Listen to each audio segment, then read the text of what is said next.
Beautiful music this morning by Carolyn Clark. Thank you so much for the music this morning. Good morning, everyone. Good morning and welcome to our online service for the Unitarian Church of Staten Island. Welcome from the comfort of your homes. I hope you are seated comfortably, that you are relaxed, and that you are here in spirit and in bodily presence to join us. Welcome from the comfort of your homes, from wherever you are and however you are feeling. Welcome into this virtual sanctuary. I hope you find a way to get comfortable in your body, to rest and relax as we enter into this time of community and connection. I am the Reverend Emily D. Tarbert, and I'm speaking live from my apartment in Marble Hill, Manhattan, grateful to be with you this morning. And knowing that I'm so grateful to be able to be in my apartment and serve Staten Island. I open this service with these beautiful and poignant words by Alice Walker. To acknowledge our ancestors means that we are aware that we did not make ourselves, that the line stretches all the way back, perhaps to God or to gods. We remember them because it is an easy thing to forget that we are not the first to suffer, the first to rebel, to fight, to love and die. The grace with which we embrace life in spite of the pain and the sorrows is always a measure of what has gone before. I invite Ruth Benson to light our chalice this morning. In the search for truth and the spirit of love, we unite in worship and fellowship.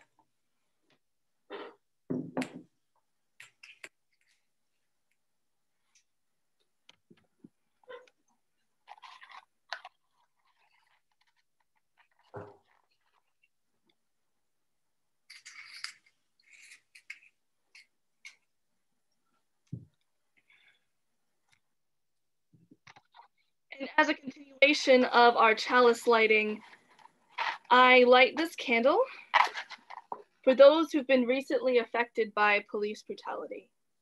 We know their names are too many to name and too numerous to mention, but examples such as like the life of Daniel Prude, the health of Jacob Blake, and the life of Breonna Taylor. We say these names and we light this candle as a commitment to racial justice and to acknowledge that we are a community that uplifts that Black lives do indeed matter. And now, with the help of our music director, Carolyn Clark, I invite you to sing our opening hymns, which the lyrics I will project on the screen. We are.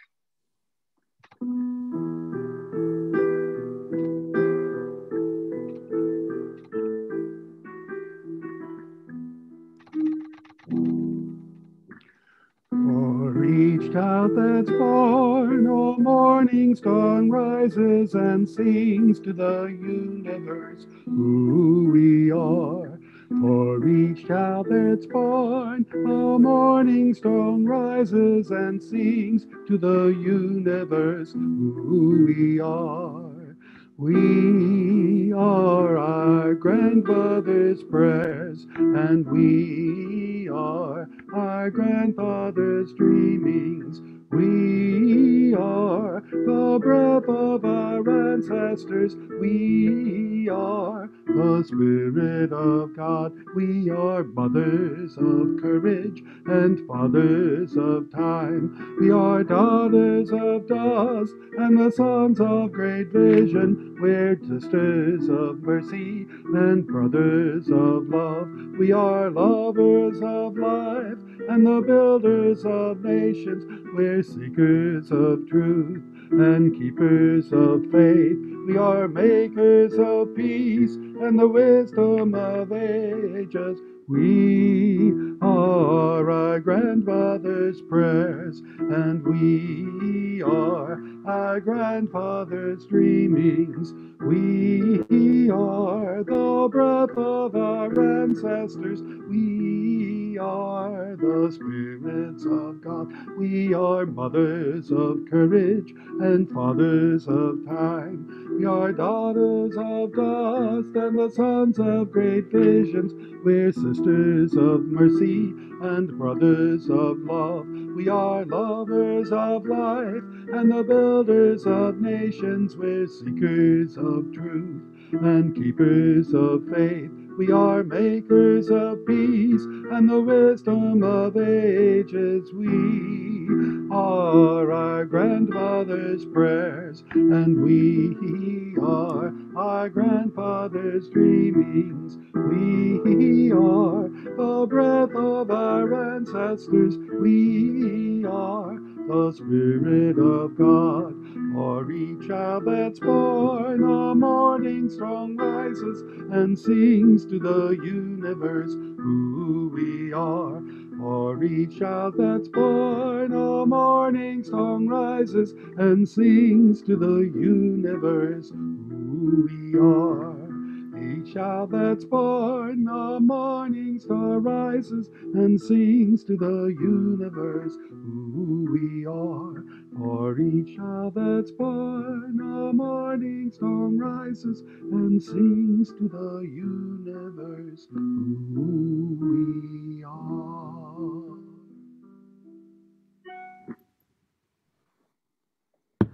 Thank you for that live hymn, Carolyn and Kevin. What a beautiful way to start our service. I would now like to invite Tom to share some of the history of the Memorial Garden as I share some pictures of the history of the Memorial Garden here this morning.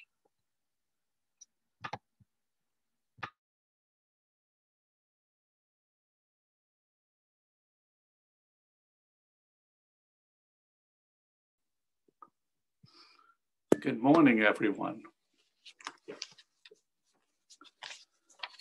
Over 19 years ago, the congregation developed and established the current Memorial Garden. The property was first purchased around 1998 in an auction with no immediate purpose and many wishful ideas because it was adjacent to the parish hall. Late 1999, two of our members, Virginia Allen and Mary Lou Green, had an idea for the use of the property as a memorial garden. It took February until 2000 for a standing committee to be approved by the Board of Trustees to explore the idea. By April of that year, the Board of Trustees approved the project to develop the garden. Brad Green, Mary Lou's spouse, a noted landscape architect, our church historian and past president of the Board of Trustees, designed a garden based on a circle of remembrance and a spiral path. The plan for the memorial garden was unanimously approved at a special meeting of the congregation, October 29th, 2000. More than 65 people whose names are inscribed on the founder's plaque in our church library donated over $65,000 in a fundraising effort to develop the Memorial Garden. September 12th, 2001, a contract was signed to construct the garden. Fences, gates, benches, fountains, and many other items were donated by members and friends. October 28th, 2001, the Memorial Garden was dedicated with much fanfare. Over the past 19 years, the ashes of 30 members and friends have been interred in the Memorial Garden. The Memorial Garden is a place of remembrance to celebrate the worth and dignity of members and friends of our community. Thank you. Thank you, Tom. I now invite Ruth Benson to share a reading. The reading is by Mary Oliver, a poem entitled In Blackwater Woods. Look, the trees are turning their own bodies into pillars of light, are giving off the rich fragrance of cinnamon and fulfillment. The long tapers of cattails are bursting and floating away over the blue shoulders of the ponds. And every pond, no matter what its name is nameless now. Every year, everything I have ever learned in my lifetime leads back to this, the fires, and the black river of loss, whose other side is salvation, whose meaning none of us will ever know. To live in this world, you must be able to do three things: to love what is mortal, to hold it against your bones, knowing your own life depends on it, and when the time comes to let it go, to let it go.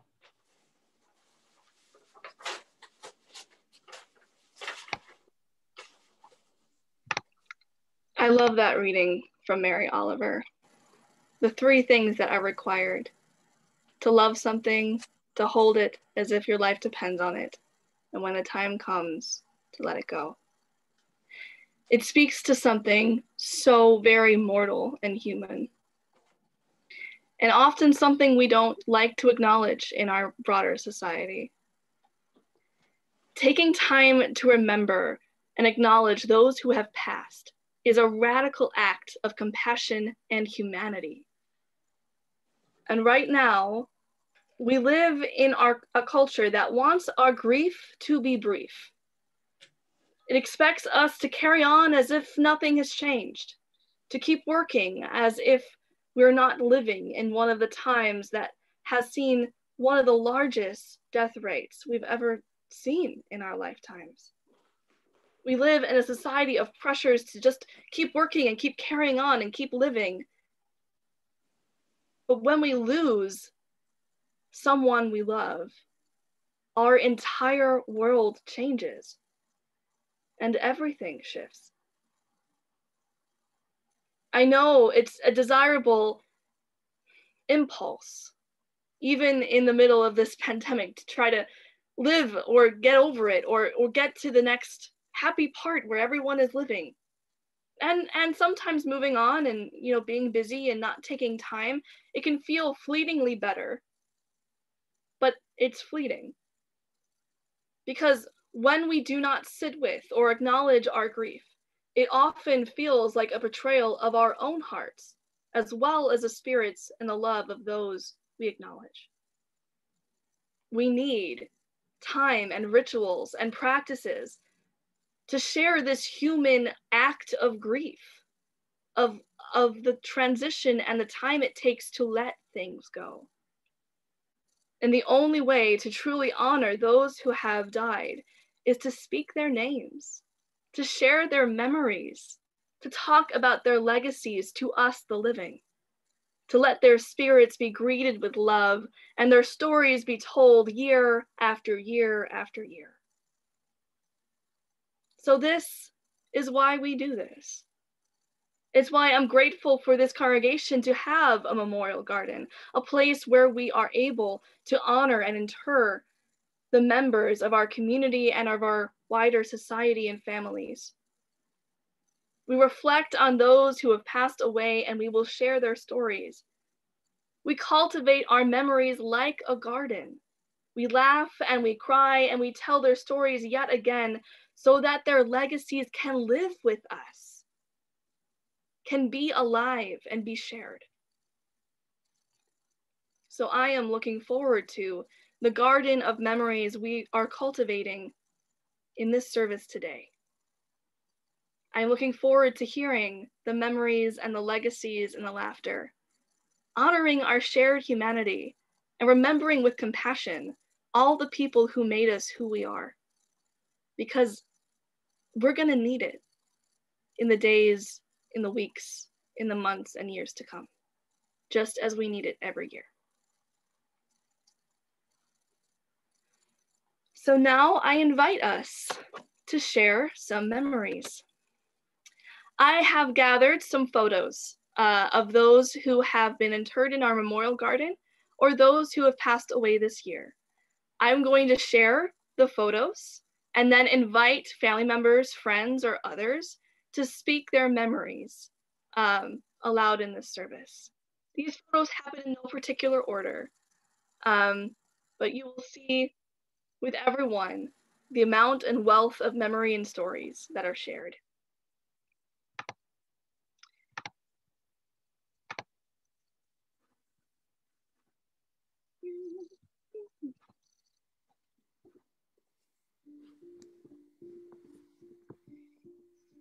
Have Albert Edward Vassar. I invite Viv Vassar and Mark Semanchek and Delia and whoever else may be here to share some memories. Please feel free to unmute yourself. Okay.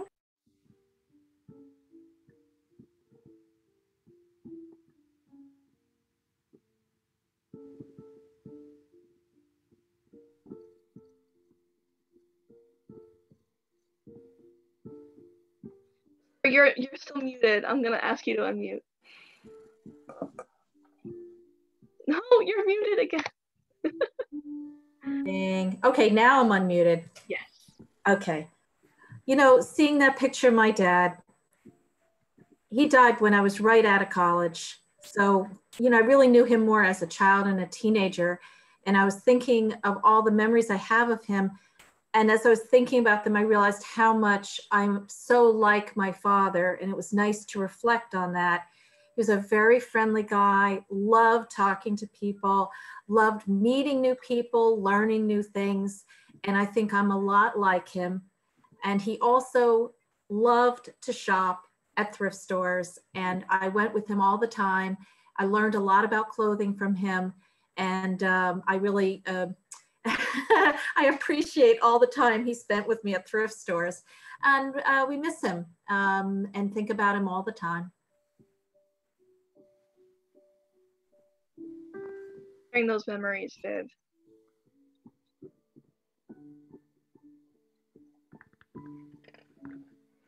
Have Jeffrey Mark Santlofer, and I invite Linda to share some memories with us.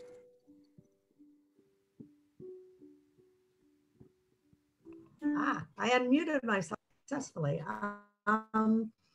So I met Jeff when I went to Northeastern University. He was a sophomore, I was a freshman, and they had this thing of sophomores sort of helping freshmen get acclimated to the really huge Northeastern University. We were all the freshmen were gathered in a big hall. We got to see the sophomores who were agreeing to do this walk in. I saw him. I noticed that my roommate I'd known for all of 24 hours had his number. So I took her number out of her hand, gave her mine, and that was it. We were pretty much together ever since. He passed away in 2000, in May of 2000, and I kept his ashes at Harmon's until the memorial garden was completed, because I felt that the memorial garden would be the best place for my sons to go when they wanted to mourn their father. A formal cemetery, they would never have gone. And they both, on occasion, go by the Memorial Garden and sit for a while. So that's, yeah, he died in May of 2000.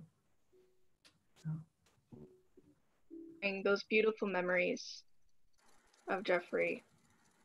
What a beautiful picture of you and your wedding day.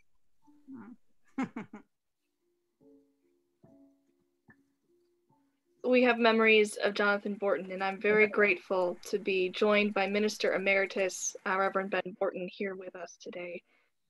To unmute yourself, please share your memories with us. Well, thank you, Emily, and I'm so delighted to be with all of you, my dear friends at the Unitarian Universalist Church of Staten Island. Jonathan was born in 1991, and I was overwhelmed at the time of his birth that the congregation would offer a most generous gift, $1,500 in bonds. Jonathan eventually gave that entire sum to his sister Rachel, who is currently pursuing a master's degree in early childhood education in Cortland at SUNY. But another gift to Jonathan that is beyond price that so many of you gave to him was the concern and love and commitment that you offered to him during his growing up years. His best friends were at this church. He came to regard the UU Church of Staten Island clearly as his religious home. And I believe that the values and principles that he learned in this religious community from you, the members, displayed not only in your words, but your actions, influenced and inspired him his entire life. He saw people who practiced what they preached. It was touching one time to have the privilege of seeing him with other youth lead a worship service. It was also fun to note that at one point there were 7 boys in the religious education program, all of whose names started with the letter J. Justin, Joseph, Jackson, Jason, Joey, James, and Jonathan. There will not be a quiz. I was also very touched at the response of this congregation after Jonathan's tragic demise. The gift of Viv Vassar, from whom we just heard, and the Vassar-Semanchik family, of the beautiful bell at the Memorial Garden in the backyard, and also the attendance of so many of you at his memorial service, quite a distance, 50, 60 miles from Staten Island in Massapequa Park, Long Island. I was extremely touched by that. But I will always be grateful for the gifts that you gave spiritually, emotionally, and personally to him throughout his life. Thank you, Emily.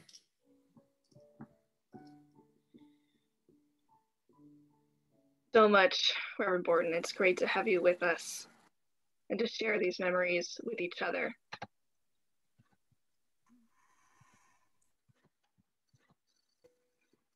Next, I invite us to share memories of Lillian Orick. I know that Judy could not join us this morning, but I invite those members here who I know her very well. If you feel so moved, please unmute yourself and share some memories of Lillian.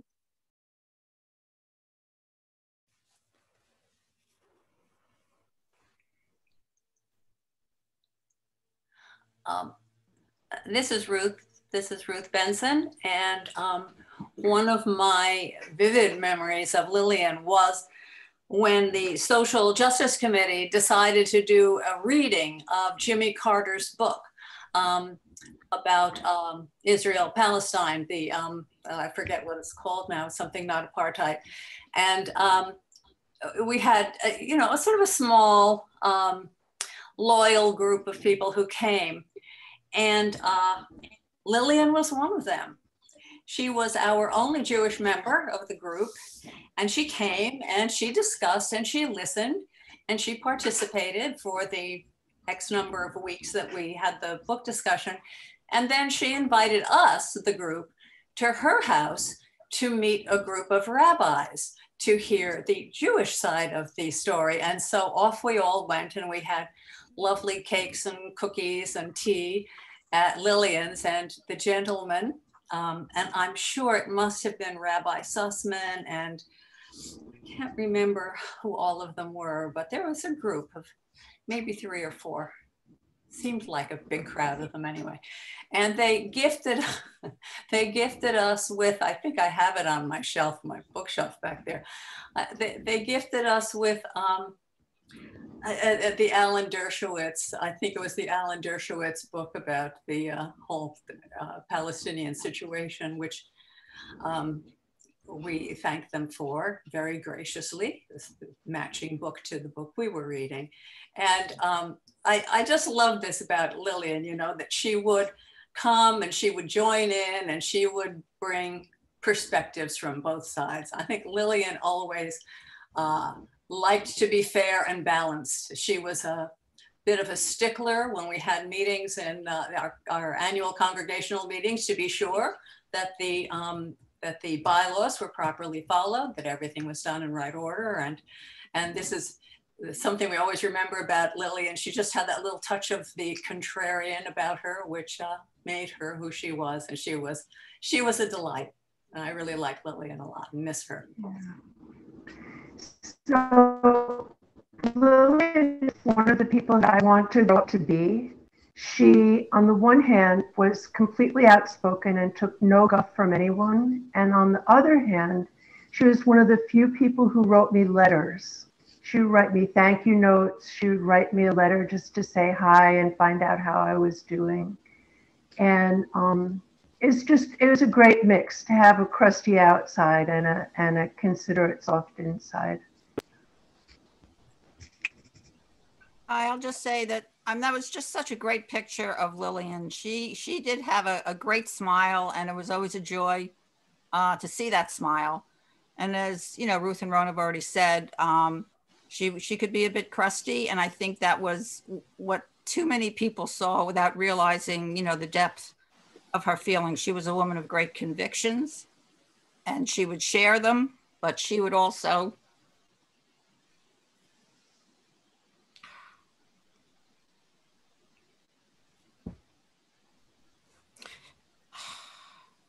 always take the time to send a note when I was going through some health problems. And sorry, I'll just always remember that about her. And seeing her picture just brought me a great smile.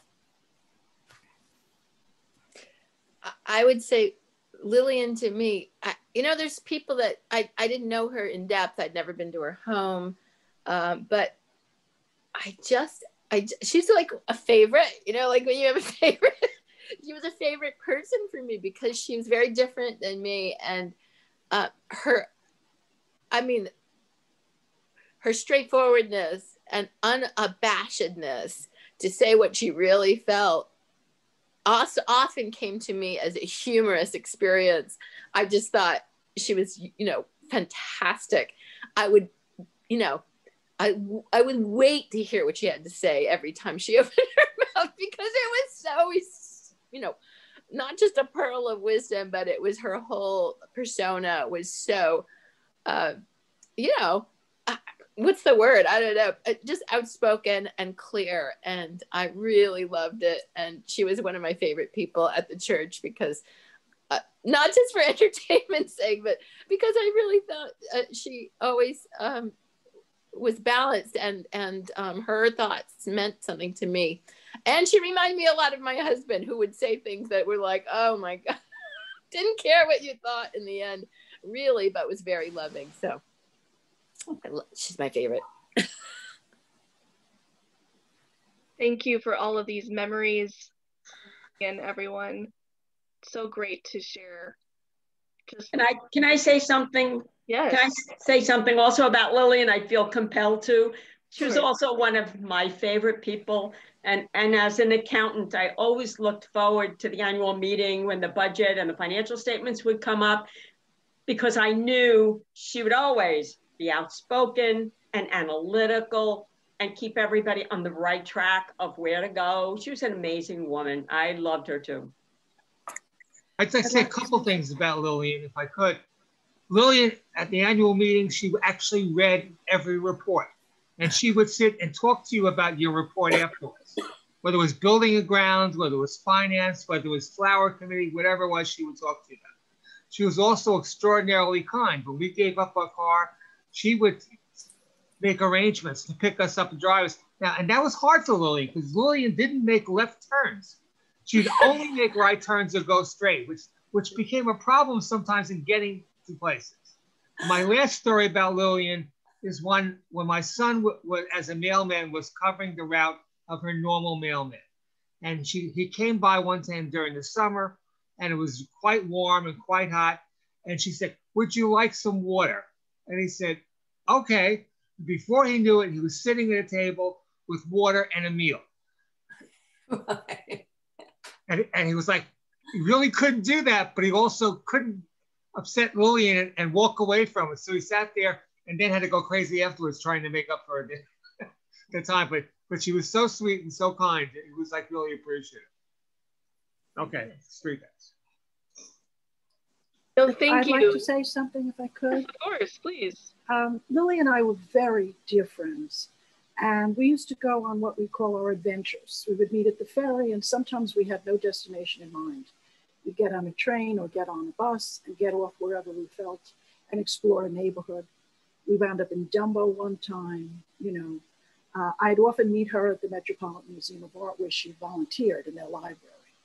And we formed a very, very dear friendship. And like people said, she was contrary, and sometimes just for the sake of being contrary, she would take the opposite, you know, tact. And I miss her dearly. I really do. Like people said, after her death, I became aware of so many random acts of kindness that she did anonymously. She was really a really wonderful person. I miss her.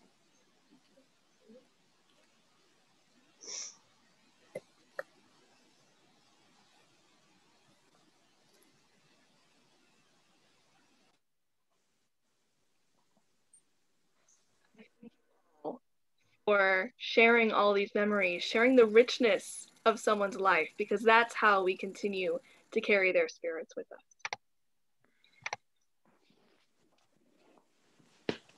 I would now like to honor Lillian Trapman. I am not sure if Lillian's son Jeremy is with us. If Jeremy is, please feel free to unmute yourself and join in some memories. Oh, maybe he'll join later. I do invite all of you, if you'd like, maybe slightly briefer, but share some memories of Lillian. Of Linda Trapman. Okay, this is Kathy. I just want to say that Linda always worked hard to provide for people, and the way she provided for people was by cooking. And the last time I saw her was at the dinner for the guys that come for Project Hospitality. And she was so apologetic about not being able to get up and help us. But nonetheless, in all her pain, she was there.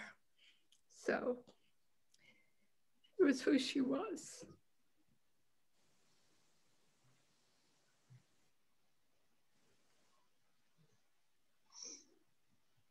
Yes, Maureen. I'd like to say I really miss Linda. And Linda was my Angie's List. If you need something done, if you needed something done, you would ask Linda, and she knew. She knew who to get the air conditioning, who to do the heating. And I used to tease her that she was my Angie's List. And that's, you know, one of my many memories of Linda. Go ahead, Maureen. Linda cracked me up, Miss Maureen. Linda just made me laugh a lot. She was very funny. She could be kind of silly, and she was a great storyteller. And I really enjoyed that about her. She was just very funny. She was so enormously kind and generous and just really funny. She just, just made me laugh. And as everyone said, just kind and generous. We would go to her house sometimes for dinner, and she would go all out and, you know, make it like it was nothing. And she had even the first time I met her, I always remember she had been in a relationship with a person that I knew, and she just told me this funny story about how I wrecked her relationship. I won't go into the whole story, but it was just very, very funny. And she just had that sense of humor and that kindness and that warmth, and she is so sorely missed. And one of the things I feel really sad about is, as much as she gave to everyone, when she became sick, she didn't allow us to give back to her. She kept it private, and her death really came as a shock to many of us. So, yeah, she's missed. And I appreciate the people who keep the dinner going in her memory. Yes. I think that's really lovely. So thank you.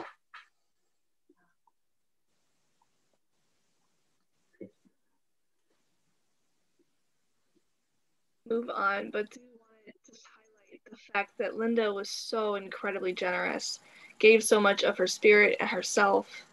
And I'm so grateful for the ways our community continues to carry out her memory with our holiday dinner for the Project Hospitality men who stay at the congregation.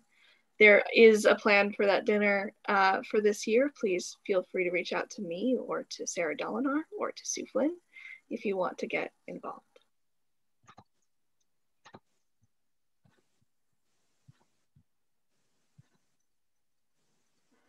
Ruth Leeson. Ruth Leeson, who has given so much. And Randy, I know you are here with us to share memories of your mother.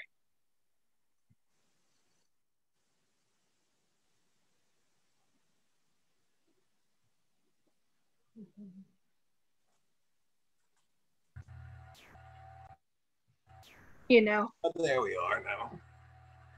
Right? Okay, very good.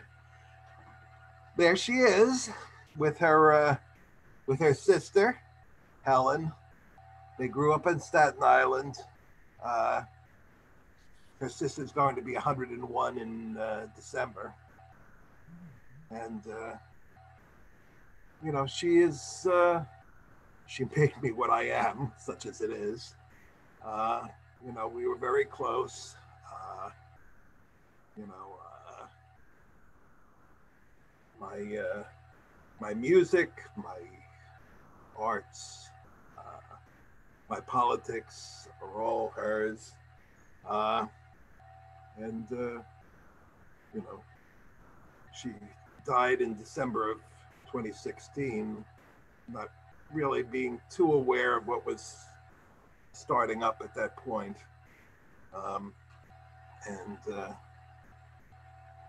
You know,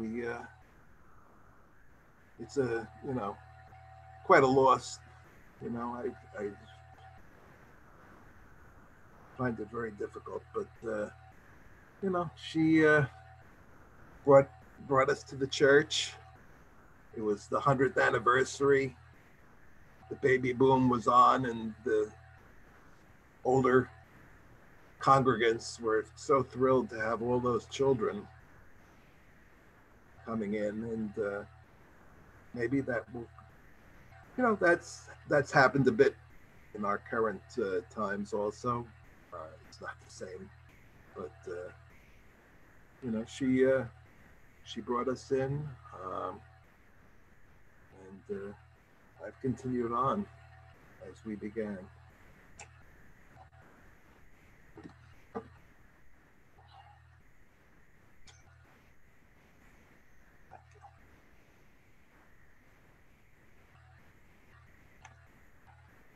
So much for those memories. As you see, we are lighting candles as we name those who have passed from us.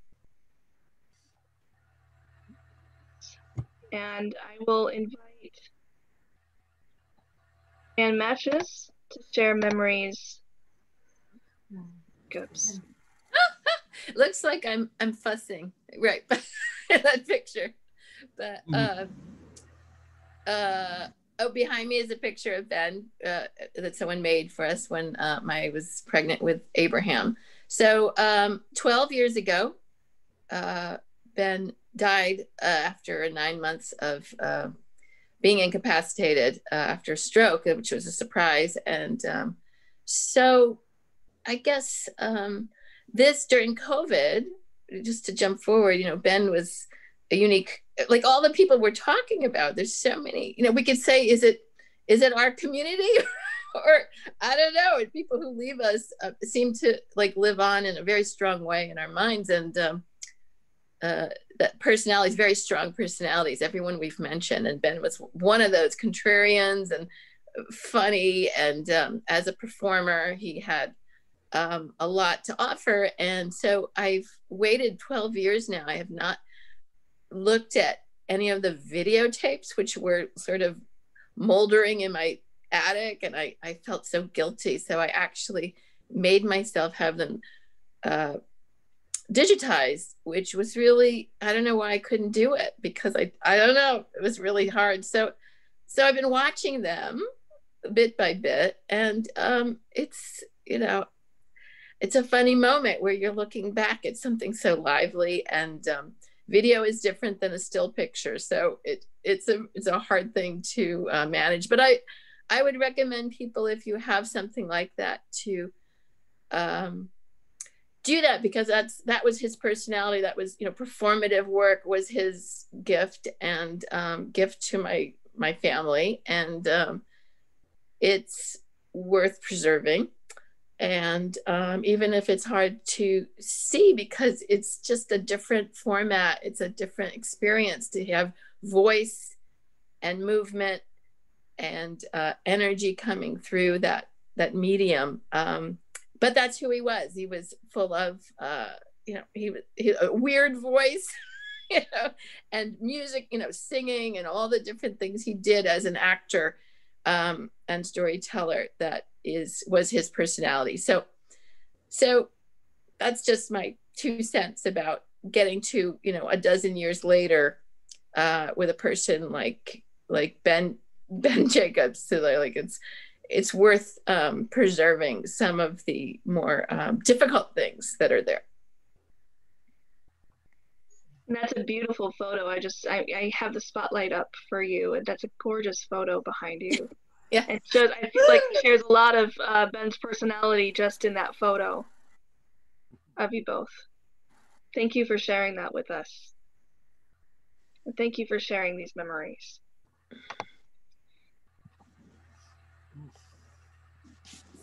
I'll invite Mary Lou and Brad Green. I don't know if we were able to connect with family.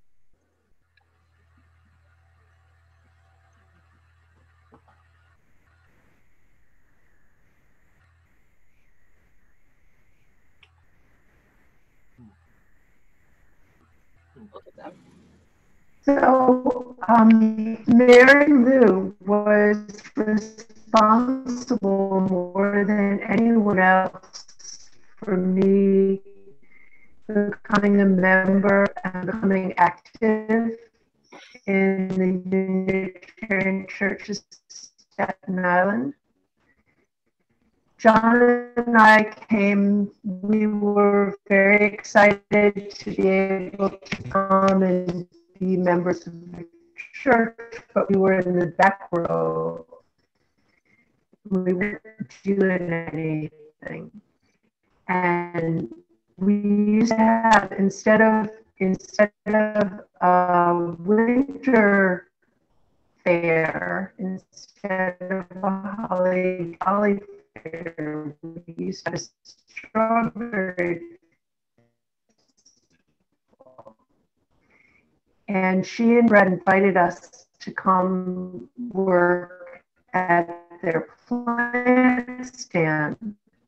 at the Strawberry Festival or the May Day Festival. And we would come and we would do that. And then once she got her hooks into us, she would introduce us to people she thought would be interesting to us, and she would bring us around to meet people who were committee chairs so we could be recruited by them. And then she recruited me to be on the Memorial Garden Committee. So she's been, she was a model for leadership and friendship that I'll never forget. Kind, and Brad Green was on a short that I chaired, that was Strategic Planning Committee, that was attended by all past presidents, and there were about 6 people on the committee, and he was just a joy. He's a visual thinker, which I am too, and so his ideas for the future of the church were largely based in what he saw. And it was a treasure to have them as part of our community. And whenever I go to Snug Harbor, I'm always thrilled to walk through the gardens that Brad left behind, because and the Memorial Garden too, because they're real tangible reminders of who he was. Yeah, absolutely. Yep. For sharing, Rona.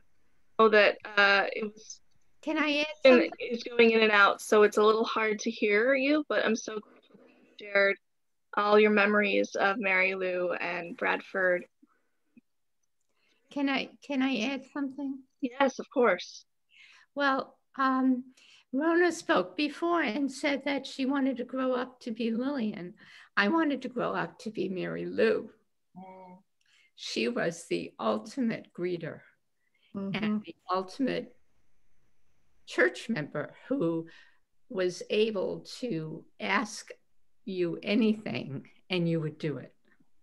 She had, this straightforward kind of personality with that big smile on her face, and no matter what she asked you, almost you couldn't say no. So she was wonderful. And I also admired her wardrobe. She always had the most beautiful scarves that highlighted her appearance. They were bright. They were mostly turquoise. And I always wanted to be her. I want to say something about Mary Lou also. Did I mute myself or am I unmuted? Oh, okay. So Mary Lou lived right up the street from me on Potter Avenue. And when we were putting together our book for the search committee, when we were doing our packet that we would, pass out to prospective ministers who would come and serve us, I had borrowed the booklet that her son had done for their church in Massachusetts. And so because Brad was then our historian, I would go up the street and meet with Brad at their house up the block from me. And then Mary Lou would always give me lunch. And, and then we'd sit around and then we'd talk after I'd done all my note taking. And we did this a lot during that time period, during that search. And then later on, I have to say this about Mary Lou. As I was a newcomer to the congregation, I didn't join until 2002, in March of 2002. Mary Lou knew where all the bodies were buried. I mean, I got the church history, folks.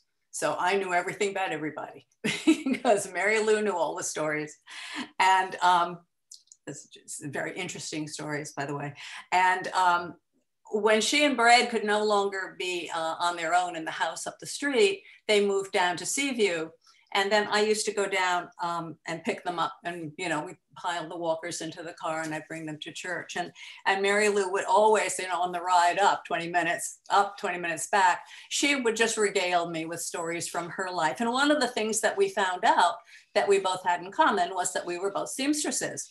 That, in younger years, we both loved to sew and sewed all our own clothes and, lots of very complicated things. And I hadn't known that about Mary Lou. And so we would love to talk about our early sewing experiences. She was just a delight. She was just a wonderful person. And it's true, everything that everybody else says is if she asked you to do something, you would do it in a minute. She just had that draw you in and let's all get together and work for the greater good. She was terrific. I really loved her a lot.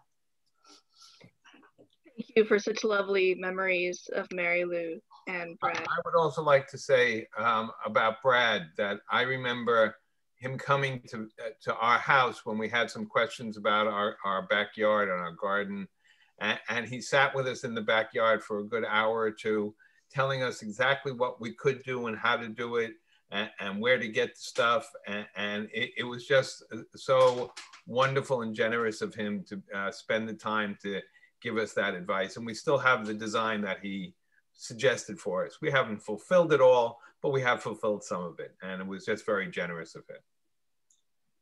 I also wanted to mention that both the Greens, because it's Mary Lou behind Brad, whenever you see a public event, basically it was the two of them together.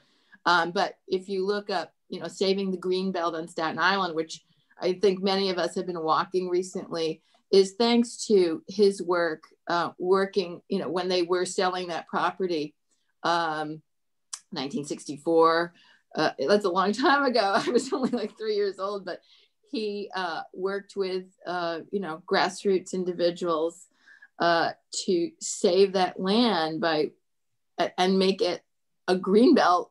It was not going to be that, and we would have lost that land without his political savvy, not just being a designer, but understanding how to talk to Nelson Rockefeller, how to talk to preservationists, and how to, align with the politicians and get that to happen. And I think that's an amazing gift to everyone who lives on this island in New York City. So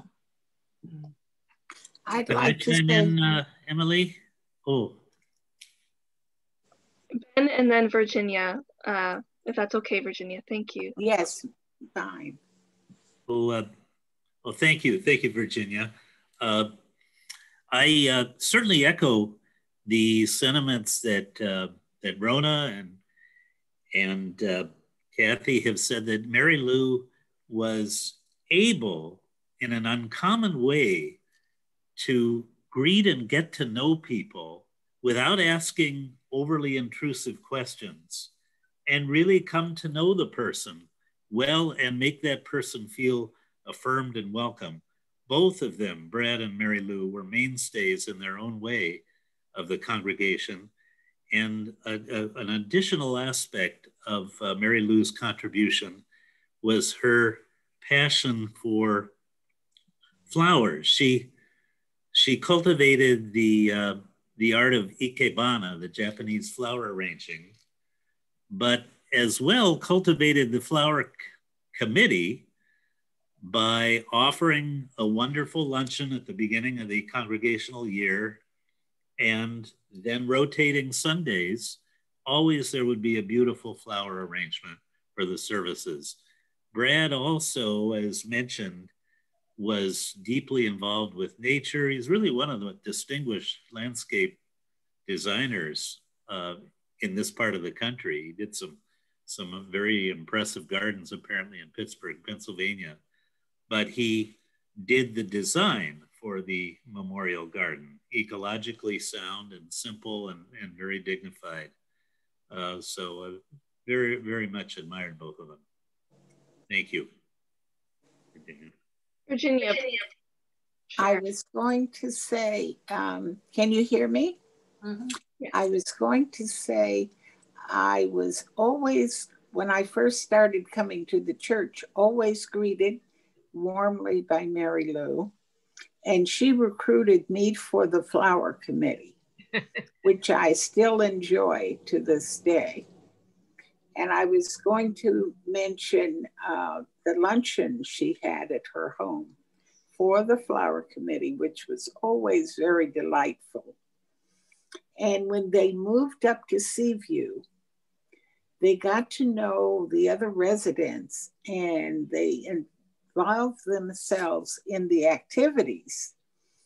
And everybody loved them.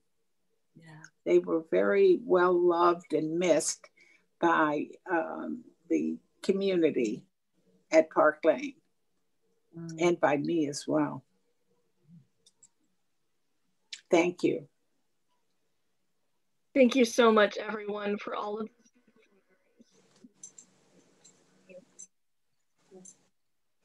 Richard Curry, who sadly passed away this year. I remember the beautiful memorial service we had with Margaret Curry, and sadly, she's not with us here today, but I know there are so many memories of Richard. I light a candle for Richard's memory and invite people to share your memories of Richard if you feel so moved. I will always remember his laugh. He had this infectious laugh. It was wonderful. I loved listening to him.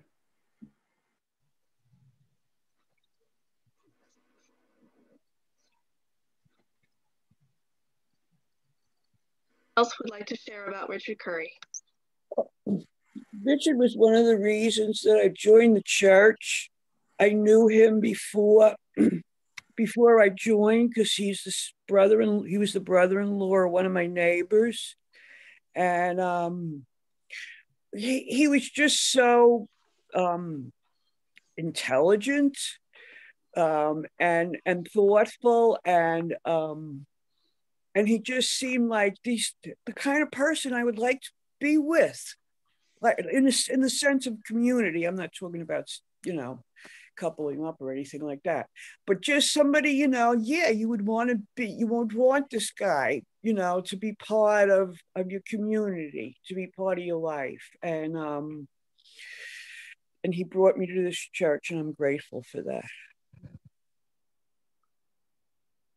I also have a memory of meeting Richard at a restaurant near where they lived to just spend the afternoon chatting about his work and his involvement with his union. And it was nice to be able to share that because we knew people in common. And it was just a delightful afternoon, and I always remember that.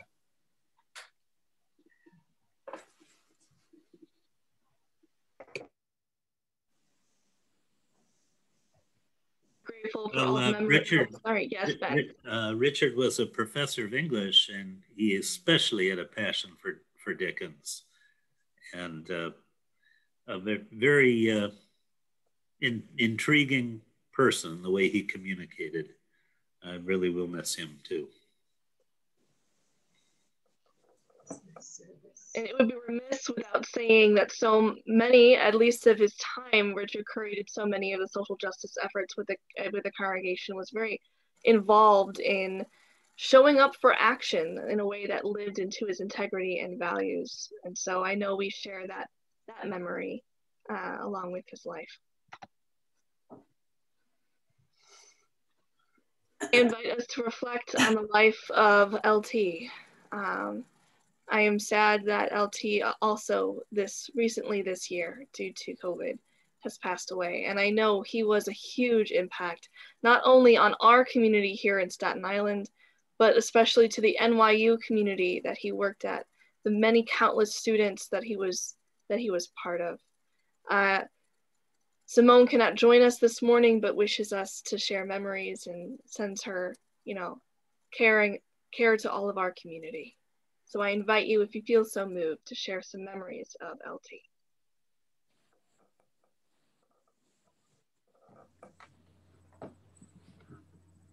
Hi, this is Sally. I used to commute on the ferry boat often and would run into LT on his way to work before he changed into working in something that he really wanted to. He was working in finance, and we'd have short conversations as we got off the boat. And when he was going through trying to find what he really loved to do. And when he did, it took a while, but when he found his new career in sports, he just, his life lit up. And, you know, he was just so happy to be working at something that he really loved.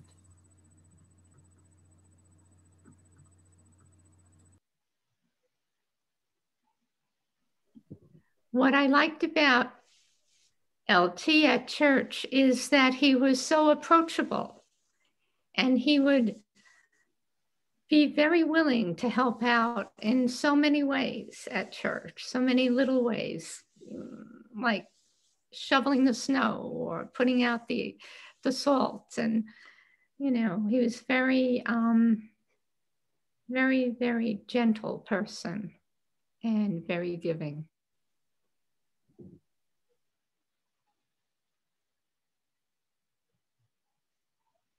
I think his death was so shocking because he was such a big, strong guy. You kind of thought he would kind of go on for years and years. But one of the oddities of our church has been came at a time where the vegan portion of our congregation seemed to be in charge. And a lot of our church meals would be vegetarian and whatnot. And I think that put him off a little bit. So one time Rona had this big barbecue in her backyard, and he showed up and there was like meat and chicken on the barbecue. And it was like, he lit up. You could see he was happy. He was finally having some food he could really identify and enjoy. And he had a good time at that barbecue. A lovely memory. There's nothing like food to, connect people and to keep people connected to community. Yeah. Anyone else who would like to share? I'll move on with the recognition that LT has impacted definitely has impacted me, and has impacted a lot of us. And we are continuing to honor LT's legacy and grateful for his life and grateful to share these memories with you.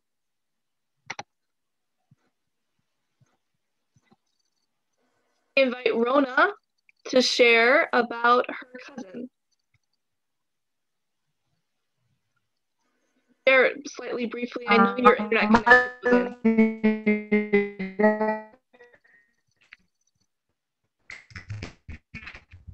Oh, can you guys hear me? No? It's hard Okay. to hear you. I'm sorry. Let's see. I think we can hear you now. I'm so sorry. I know it's hard to control technology.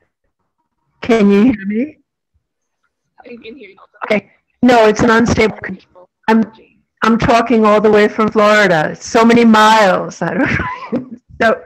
So my cousin Dottie died last Sunday, the day before Columbus Day, the day before Indigenous Peoples Day.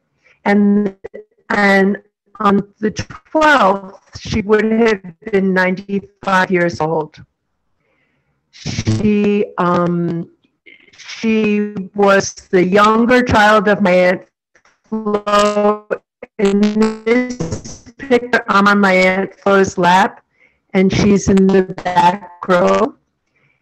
And I went to see her in the hospital when she was this time, but the doctor that I went to see her was right before lockdown, and I had just gone to see West Side Story.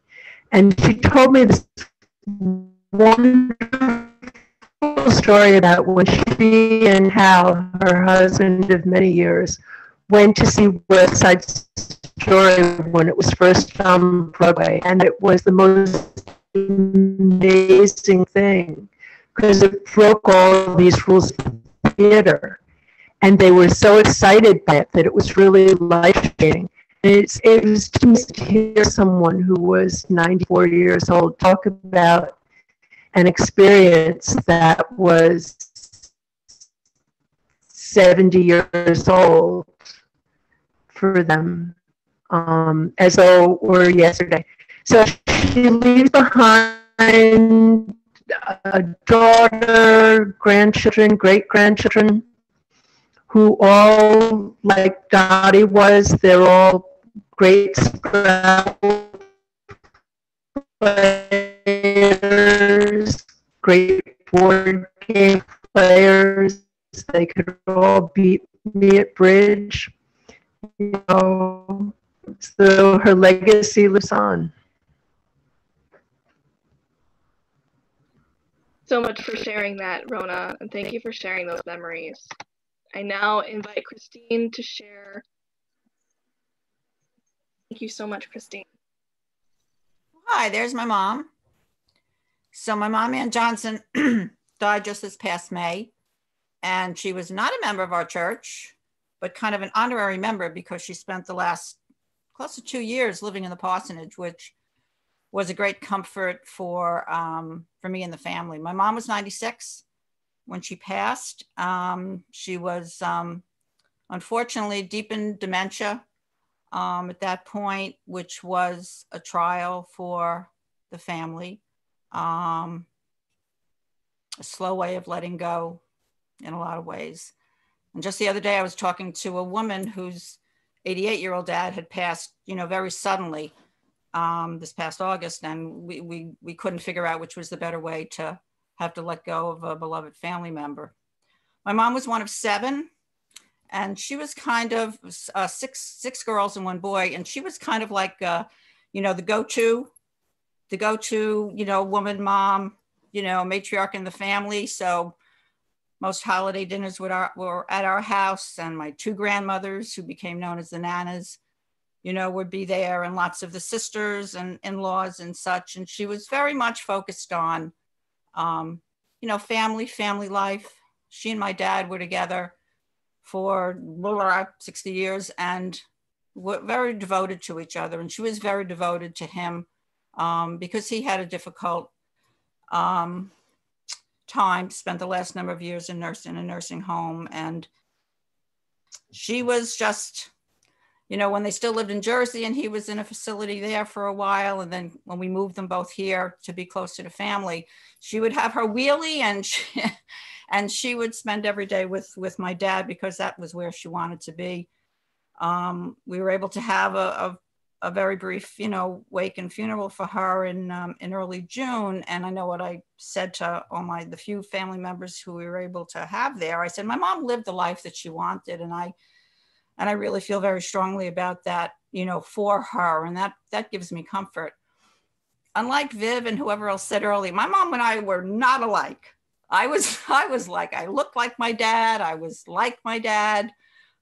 We seemed to connect more. And, my mom and I would spend a lot of time just kind of looking at each other. And I'm sure she often said, where the heck did you come from? But, I was a child of the 60s too. So that was just de rigueur. You had to be totally other than who your parents were. And I guess I did that in spades as far as my mother was concerned. My mother had a great sense of style. She always looked great. She was able to put herself together, and heaven help me. But in her very later years, if I would walk in, she would say, oh, Christine, I really like your shoes. Got to the point that she didn't know my name anymore, but she would always maybe comment on whoever the heck I was.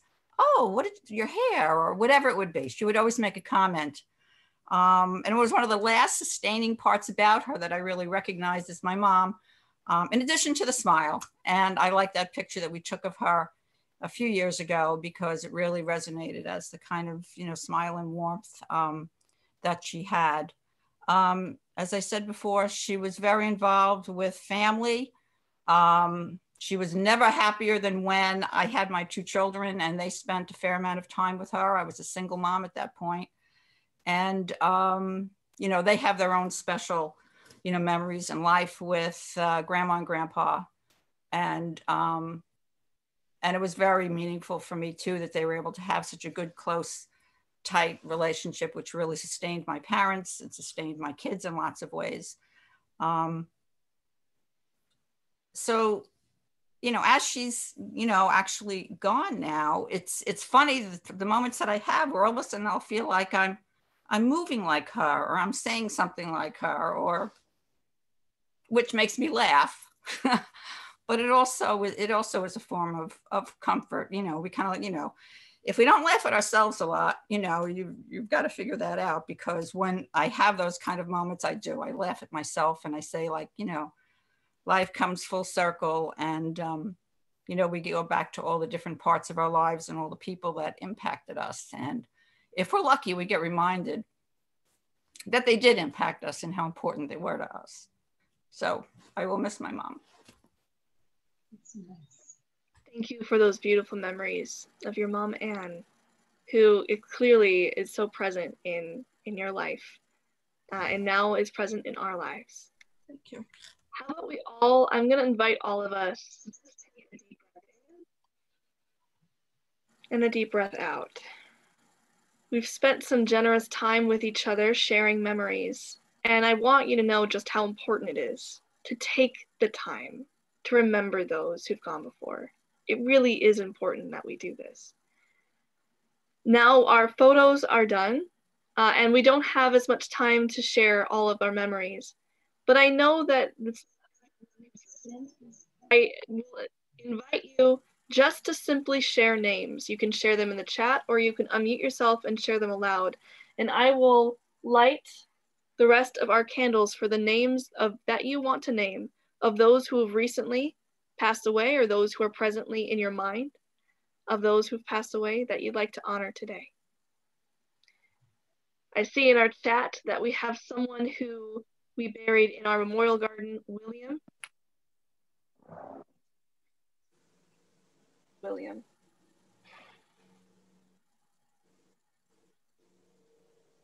Who else would we like to honor today? Loretta and Jean Frisco. Sorry if I'm saying the name wrong. You remember George Herschel? Yeah, George Herschel. George Herschel. I mentioned in the chat William Taylor Sutterman, or Sutter Taylorman. I'm so confused by his name now, but anyway, who was a very warm and loving person and part of our community. That was the candle for William, who I meant to say before. Yes. Bonnie, I see you've raised your hand. No, that's Diane's son. No, I think that's my sister. Miriam Almella. Miriam. I mean, her hair looks long, but I don't think it's safe.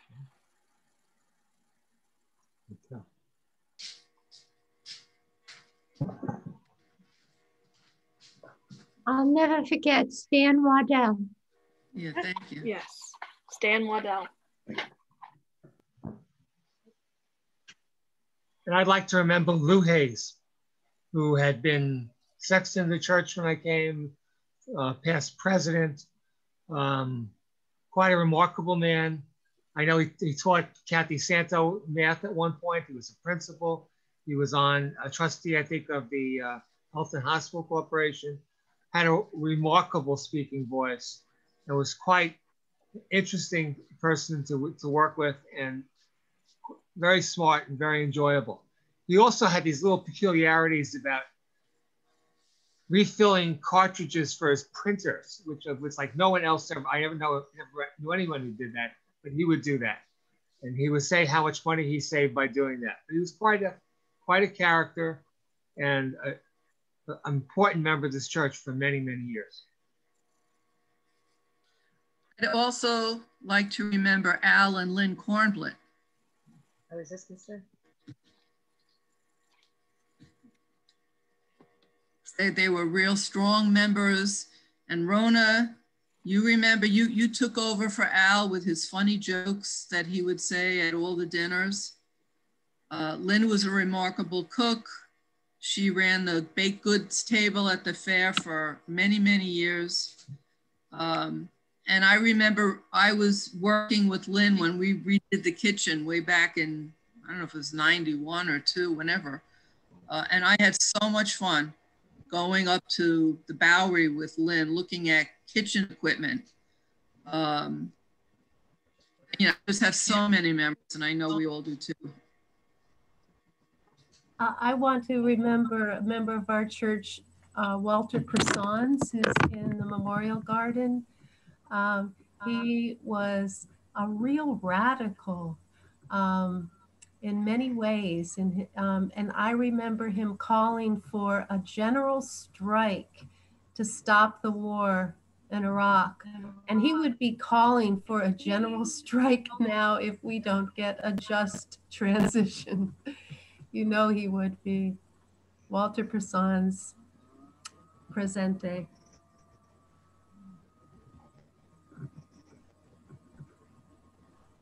I would like to remember the other two Ruths of our church, and this is going back. Ruth Greenfetter and Ruth Alexander. Yes. There was a time when they just kept the church in tip-top shape. They would come in and they would clean and they would take care of things. And, you know, it was a very wonderful thing. They were very dedicated to the church in many ways. I'd also just like to call up, since you talked about tip-top shape, Lucy Morton, who was added a lot of her design skills to our community and did a very lovely job. Lucy was the decorator of our sanctuary and our parish hall as it stands today. So I see you'd like to say something. I'm going to ask you to unmute. Sorry. There you are. Oh, you're still muted. I'm so sorry. I didn't mean to hit the button too many times. Can you speak, Beatrice? Hello. There you are. Hi. Oh no, you're muted again. Not sure. Mute. There you are. I wanted to mention Alice Johnson. Alice Johnson was a longtime member of the church, of course, and she was in charge of the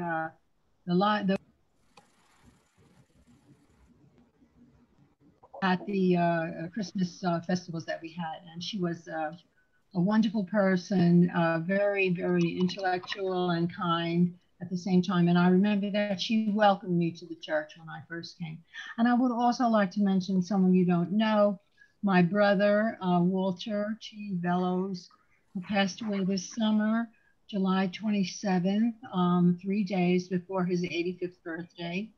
He really, he belonged to the temple in his community, and he was a very spiritual person. He had a wonderful family, and he loved everyone, and we remember him with love. And we'll never forget him. And thank you for this service today, because I think it's very, very helpful and touching that we go back and think about the people we've lost and that we will always love. So thank you. Amen to that, Beatrice. I'd like to mention Clara Fredericks, longtime member of the church.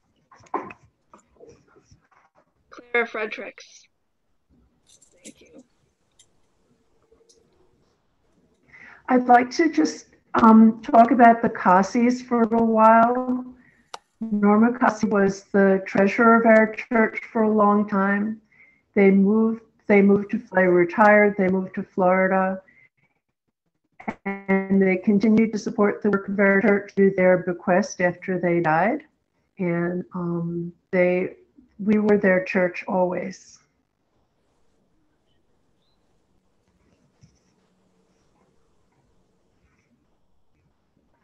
I have run out of candles, everyone. It's a good thing. I just want to mention Mary Leone and Carl.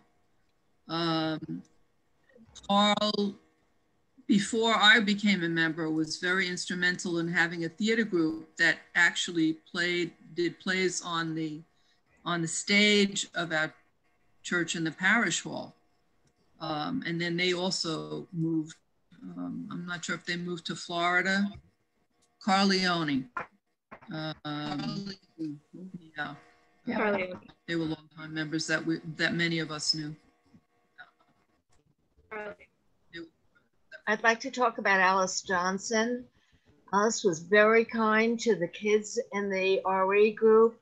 She would always bring materials, and where she would, she worked in a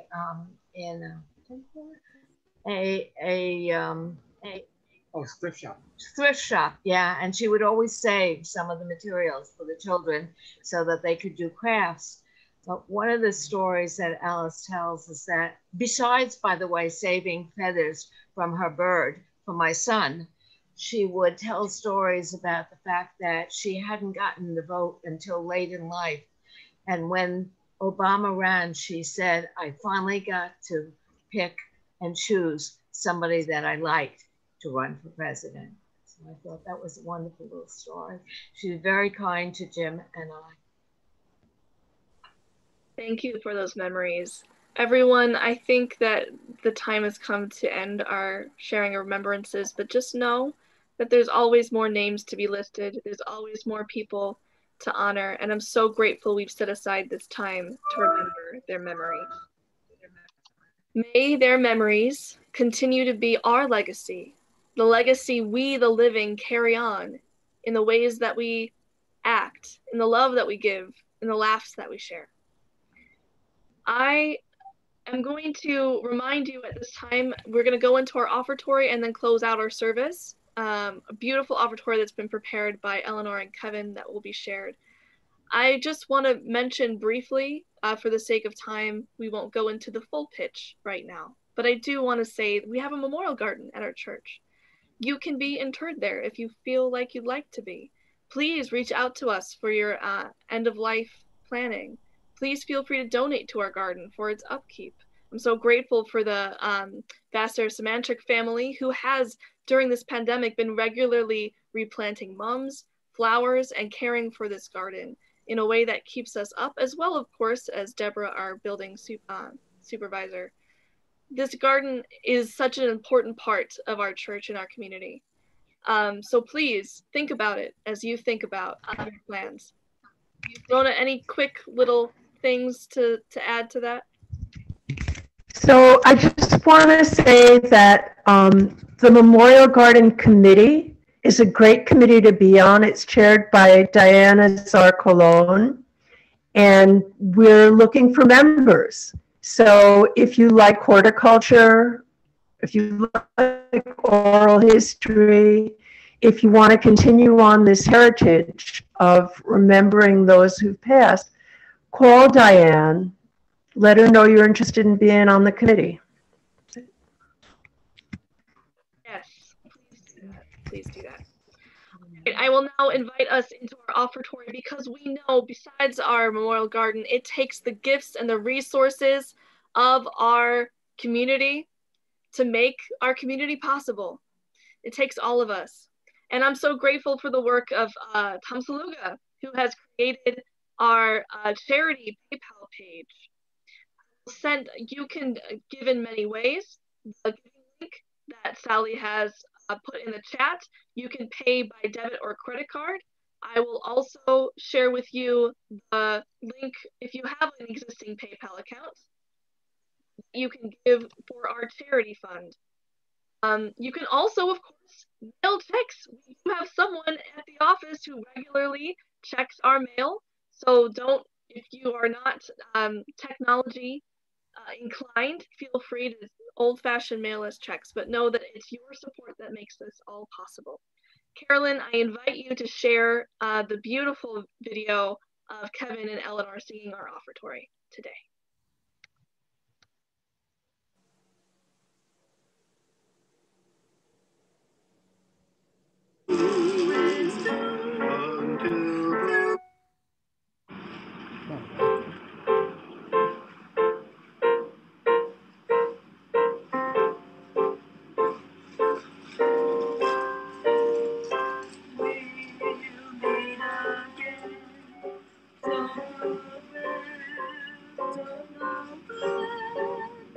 But I know we'll meet again.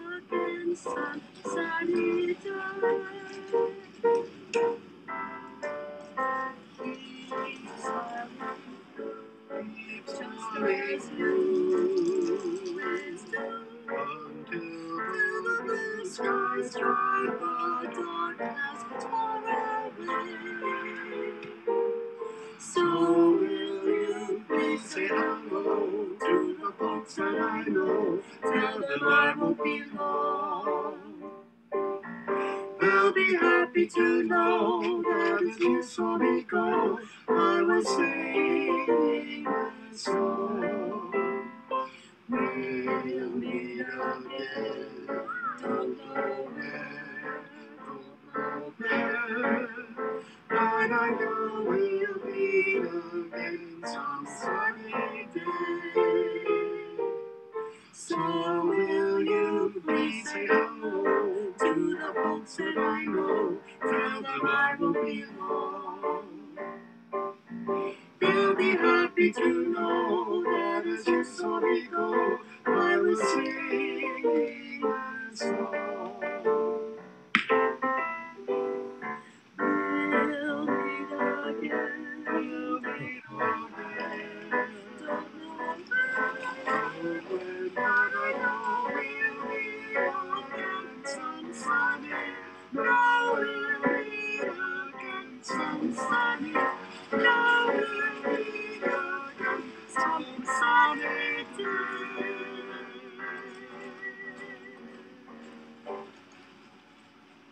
We'll meet again.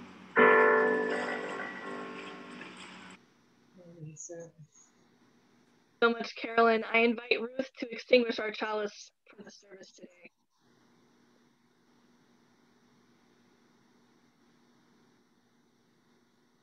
Okay. We extinguish this flame, but not the light of truth, the warmth of community, or the fire of commitment. For these we carry in our hearts until we are together again. Right, I invite us to this very special benediction. Please repeat after the words that I will say. We remember them. This was with the help of so many people. This was possible due to Mike and Maureen and Sue Flynn and others who made this video possible. Just a second.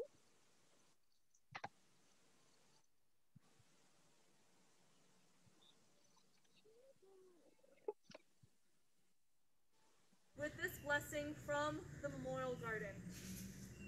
So I end our service with this blessing from the Memorial Garden.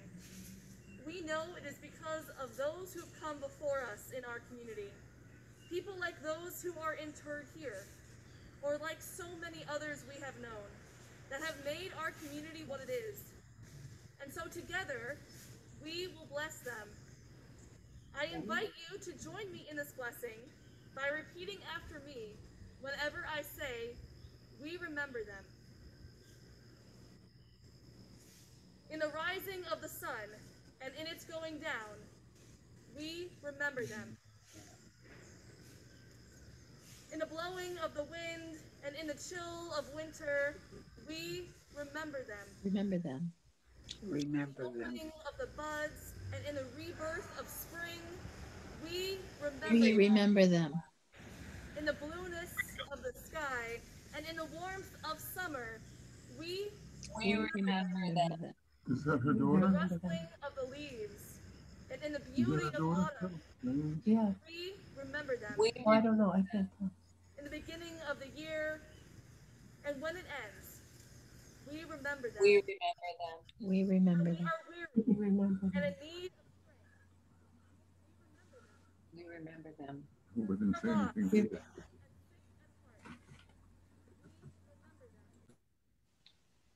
have joys we yearn to share. We remember them. As long as we live, they too shall live. For now they are part of us, as we remember them. Blessed be, and amen.